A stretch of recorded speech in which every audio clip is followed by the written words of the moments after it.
नमस्कार, स्वागत आहे तुमचं आम्रपाली किचनमध्ये। तर आजची रेसिपी आहे भेंडी। एकदम सोपी रेसिपी आहे, 10 मिनिटातच होणारी। भेंडी धुवून कापून घेतलेली आहे, लसूण कापून घेतलेला आहे, मीठ आणि हळद आणि मिरची। कढईमध्ये तेल गरम व्हायला ठेवलेलं आहे। लगेच टाकू लसूण।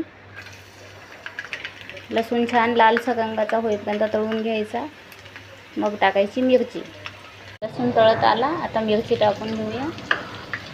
मिरची पण लालसर रंगाची होईपर्यंत चांगली तळू द्यायची आपल्याला। मिरची तळली छान, आता आपण मीठ आणि हळद टाकून घेऊ।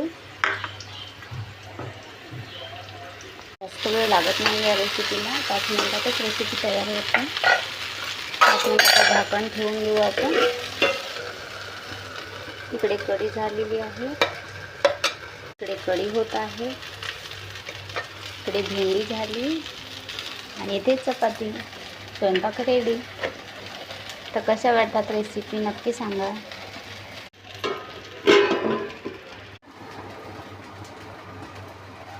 रेसिपी कशी वाटली मला नक्की कमेंट करून सांगा। लाईक करा, शेअर करा, सबस्क्राईब करा आणि मला इंस्टाला पण फॉलो करा। तोपर्यंत मस्त खा आणि स्वस्त राहा। भेटूया अशाच एका नवीन व्हिडिओमध्ये। तोपर्यंत बाय।